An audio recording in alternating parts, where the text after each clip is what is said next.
Une production des studios Bass.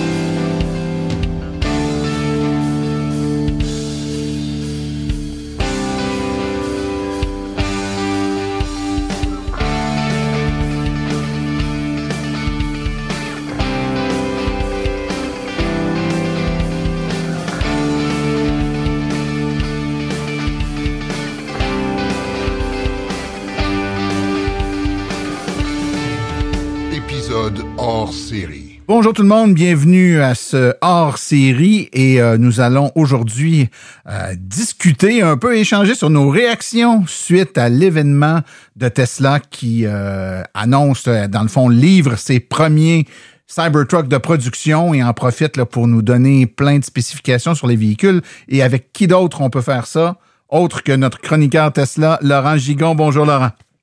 Hey, bonjour Martin, merci de ta suggestion.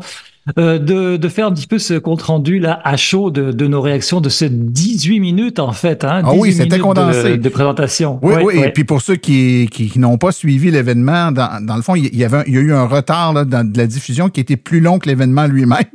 Donc, mais tu sais mais c'est pas vraiment un retard, c'est ce qu'on appelle du Elon time. Hein. Ah ben oui, c'est ça. Il n'y a jamais eu une présentation qui a démarré à l'heure. Jamais. c'est le fameux Elon time qui est repris exact. À toutes les sauces. Ben, néanmoins, ça valait la peine. Il y a quelques perles là-dedans, même si on n'a peut-être pas appris plein de choses parce qu'il s'en était déjà dit beaucoup au préalable. Il y avait quand même des éléments intéressants. C'est ça que j'aimerais qu'on discute ensemble, Laurent. Donc, commençons par nous décrire là, le format de l'événement en question. Alors le format, écoute, moi j'adore. Je sais que bon, on aime, on n'aime pas, mais premièrement, j'adore la musique. Je sais que c'est un détail, mais au niveau musical, les choix sont hallucinants et je suis toujours avec mon Shazam prêt à bondir dessus pour écouter ce qui se passe. Qu'est-ce qu'on joue? C'est excellent. Donc c'était Flint. Alors voilà. Et puis donc, sinon, au niveau de l'image, on a attendu pendant 27 minutes, je pense, ça, avant d'avoir la présentation. Puis on a quand même eu les 10 dernières minutes, je pense, un beau ralenti à travers toute l'armature de l'exosquelette façon Blade Runner au ralenti, à l'hyper ralenti. Je trouve ça super beau. Au niveau créatif, c'était très bien. Mais là, tu sais, Martin, parce que tu étais là en live avec moi quand la présentation ouvre et que Elon décide d'embarquer en fait dans la boîte en arrière, on se rend compte que c'était pas prévu. Et là, il y a plus de lumière sur sa face, fait que ça devient complètement burlesque. Oui. Écoute, autant rien n'est laissé au peigne fin tout est passé au peigne fin, plutôt rien n'est laissé au hasard dans la construction des voitures, les lives. Je pense qu'Elon prend des initiatives. Là, l'équipe de production du live en question ne s'attendait pas à ça. Donc, ce qui fait que tout le début de la présentation, là, il parle, puis il y a le bas du corps dans l'éclairage, mais le haut du visage complètement dans il disparaît l'ombre. Ouais. Et personne n'ose broncher parce que bon, on connaît son caractère. On a l'impression que tout le monde se met derrière, puis dis-lui, toi. Non, vas-y, toi. mais quand même. Écoute, il faut quand même contextualiser, hein, Martin. Excuse-moi, mais hier, quand même, Elon Musk a fait une sortie où il a envoyé promener copieusement tous les annonceurs qui s'étaient retirés de Twitter. Là, donc, on sent quand même une certaine tension à l'intérieur, dans les interactions entre lui et pas mal de personnes. Et le Elon Musk, on connaissait jusqu'à 2021, mais c'est plus le même aujourd'hui. C'est une personne qui est très polarisée et j'ai l'impression que au niveau de son équipe, de son entourage, tout le monde se tient à carreau. Ouais, c'est effectivement, c'est probablement en partie pour ça qu'il n'y a pas eu d'ajustement ou de régisseur de plateau qui a fait des petits signes amicaux avec le doigt pour dire tasse-toi un petit peu par là. Il a peur de perdre sa job. Écoute, tu as parlé d'entrée de jeu de l'ouverture avec le ralenti vidéo. C'est très, tu sais, je trouve qu'on mise beaucoup sur un visuel très Blade Runner, effectivement. Le désert, le sable rouge, le véhicule fait pour aller tout terrain, mais le tout terrain, on aurait pu lui donner le personnaliser avec de la jungle, avec non, c'est vraiment très très Blade Runner. On dirait qu'on roule sur Mars. Ouais. Ouais, c'est futuriste. Ils veulent vraiment montrer dans l'image que ça casse, c'est une disruption par rapport à ce qui existe à l'heure actuelle. Je pense, puis tu sais, Martin, on en a souvent parlé de l'engouement du Cybertruck par rapport à ceux qui possèdent déjà des camions.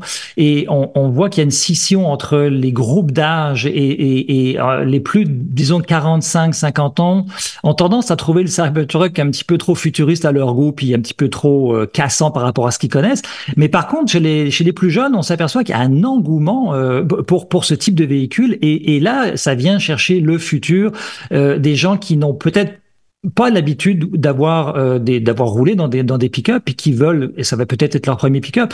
Et on sent vraiment cette cassure-là que Tesla veut entretenir. Oui, oui, puis le début du discours de Elon, là, cette fameuse partie où on ne lui voyait que le bas du corps, il l'a longuement même répété, il s'est répété beaucoup d'ailleurs, peut-être par 4 ou 5 fois là, sur des phrases qui roulaient autour de on est habitué de voir des choses d'une façon, mais là, c'est une des premières fois que c'est très rare, ça arrive très rarement dans l'histoire, mais il arrive des moments où un objet brise avec ce qu'on est habitué de voir en termes de façon de faire, et puis c'est ce qu'on vit présentement. Donc, il a beaucoup ramené cette cassure-là que tu parlais, là, Elon l'a beaucoup martelé en voulant dire une façon de traduire, je le sais que notre camion n'est pas comme les camions que vous êtes habitués de voir, mais on marque vraiment, là, il y avait le avant et le après, là, tu sais, puis c'est style jalon, là.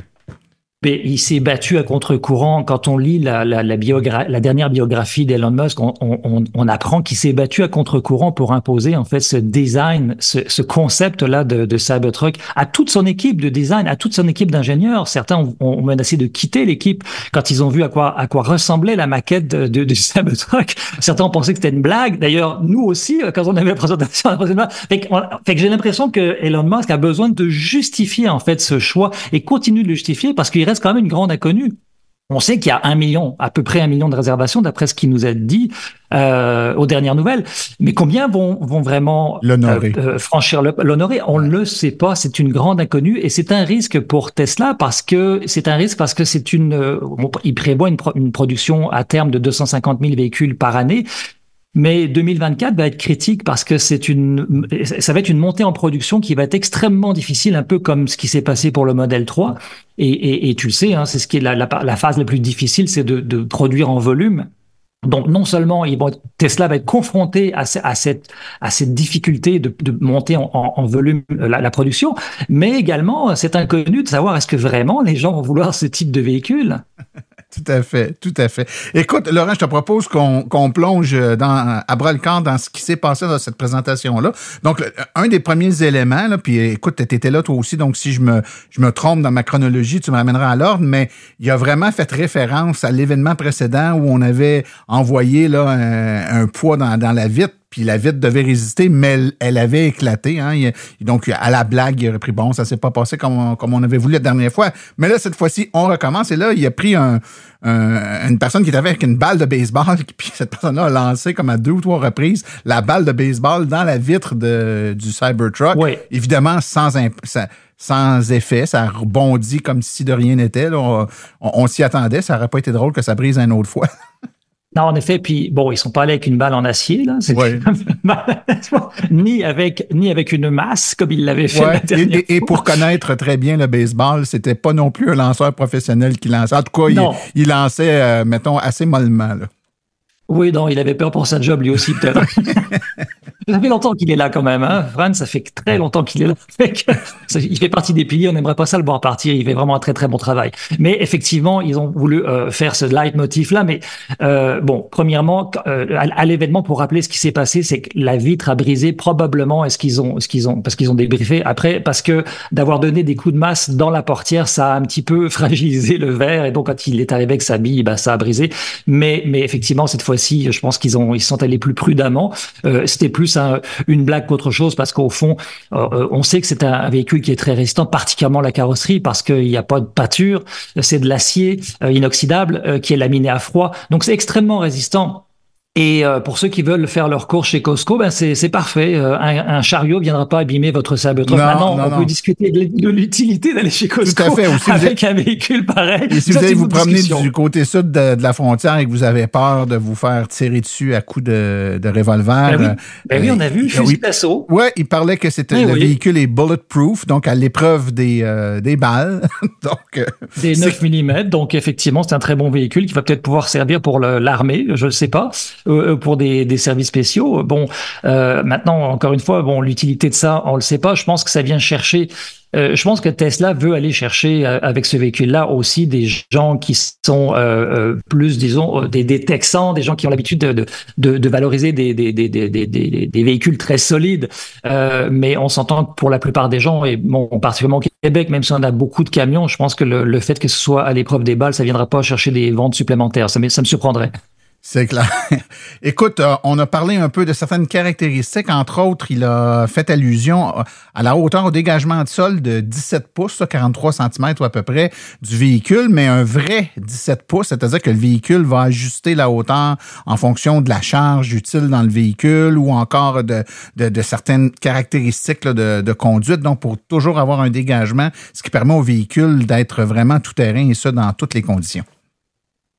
En effet, ça rejoint aussi ce qu'on disait tout à l'heure, c'est qu'il a besoin aussi de rassurer les gens, les acheteurs de ce type de véhicule-là, qu'il va faire la job, ce véhicule-là, même s'il est bizarre, même si la boîte arrière est bizarre, qu'il va répondre aux exigences, au moins, si ce n'est mieux que sur toutes les caractéristiques que n'importe quel pick-up traditionnel. Alors, je pense qu'ils ont besoin de faire cet exercice-là. On l'a vu également avec les mesures avec les tests de sécurité où c'est quasiment pas renversable, il peut pas faire de tonneau là. Le centre de gravité est extrêmement bas et parce que quand on regarde les véhicules sur notre route, écoute, ça m'arrive souvent de me faire la réflexion. Tu vois des gens qui dépassent à 120 km/h sur l'autoroute 130 avec des gros pick-up très hauts, des grosses roues molles, et tu sais que le centre de gravité est pas si bas que ça. C'est préoccupant, tu sais, au niveau de la sécurité. Cybertruck-là est vraiment, je pense, qu'il va être extrêmement sécuritaire. Tout à fait. Écoute, on peut pas passer à côté de certaines caractéristiques lorsqu'on parle de véhicules de cette taille-là. On a parlé des caractéristiques ou des capacités de remorquage du véhicule. Donc, on sait que le véhicule est fait pour être capable de porter là, jusqu'à... C'est 11 000 livres, c'est-tu bien ça, si j'ai bien compris? Là? Oui, je pense que c'est à peu près 11 000 livres. J'ai plus le chiffre là sous les yeux. Mais oui, c'est énorme. Hein. D'ailleurs, on a vu quelques tests qu'ils ont fait de comparatifs. Oui, avec un F-150, un F-350... un Rivian aussi, si je me trompe pas. Rivian, exact. Ouais. Puis, 11 000 livres, oui, c'est bien ça. Oui. Et ils ont fait un test là où, attaché en arrière, là, il y a une remorque dont l'objectif est de donner de plus en plus de résistance au sol au fur et à mesure où le véhicule tire, là, pour voir lequel va réussir à aller le plus loin. Et écoute, le Cybertruck est allé facilement plus loin que les autres, tellement plus loin en fait qu'il est en train de sortir de la piste. Là, le camion a dû tourner pour pas percuter la clôture qui finissait. Oui, c'est ce qu'il a dit à la plaque. Effectivement, le Rivian est donc celui qui a performé le moins, ou c'est le F-150? Le F-150 Lightning, ensuite on a le Rivian. Ouais. Et puis le F-350 est celui qui a le mieux performé. Donc, c'est le Cybertruck. Et comme tu dis, beaucoup plus là, que les autres. Comparable.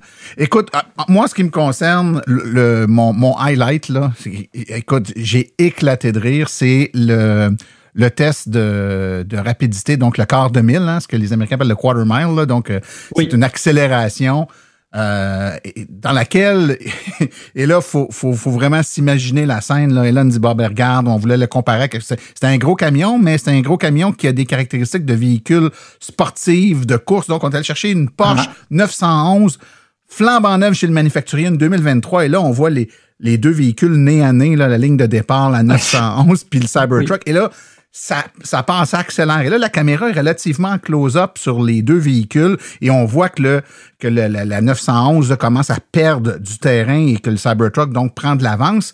Et là, quand on est tout près de la ligne d'arrivée, la caméra recule et on se rend compte que non seulement le Cybertruck a clenché la 911, mais il l'a clenché en remorquant une deuxième 911 dans un trailer, dans une remorque à l'arrière. C'est tellement drôle.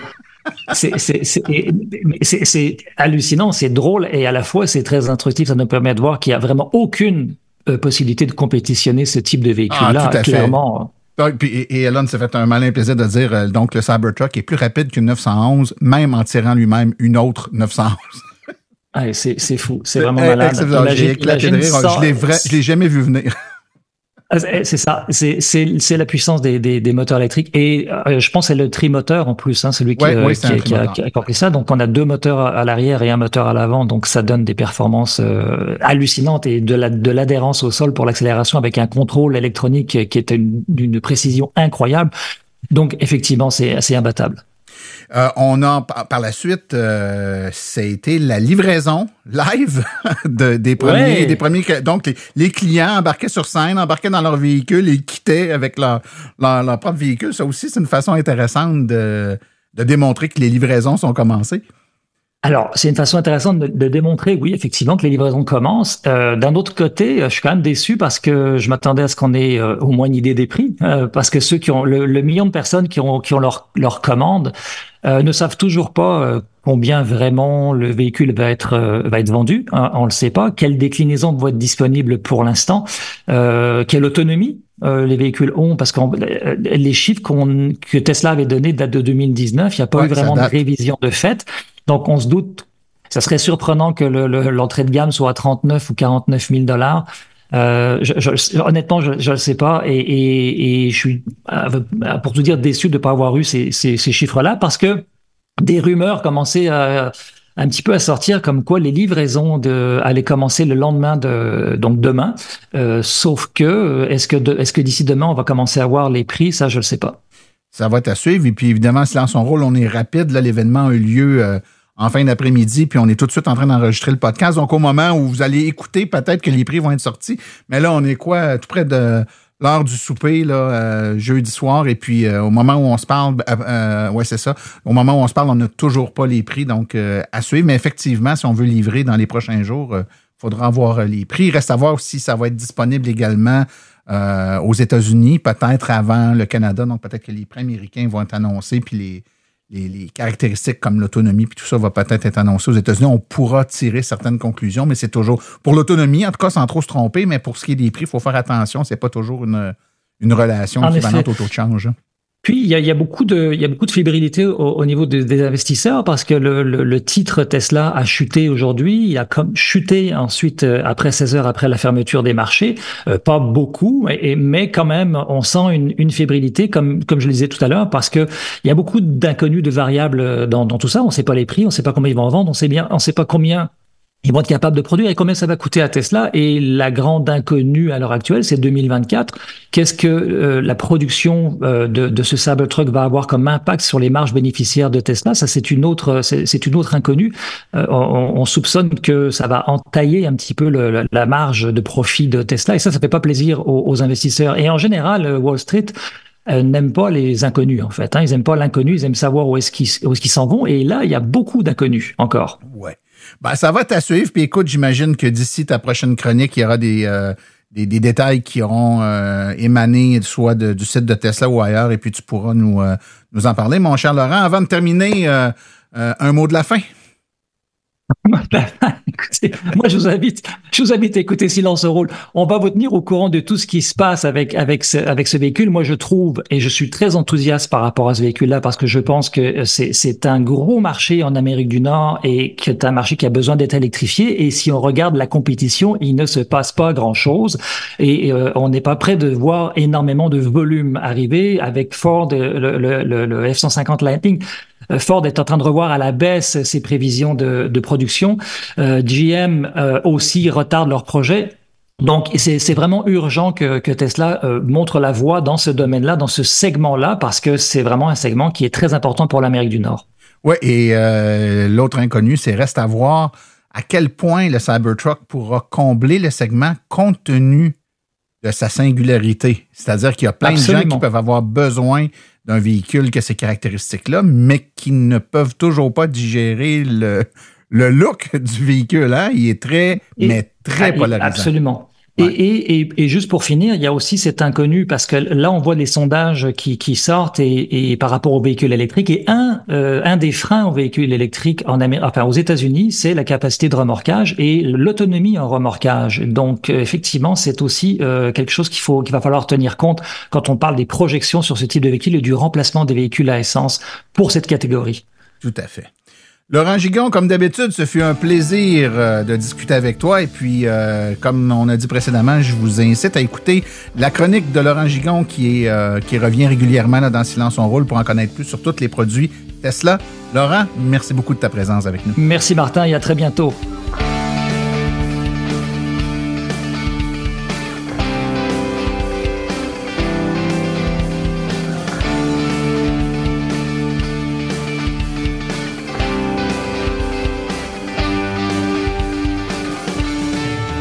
Épisode hors série.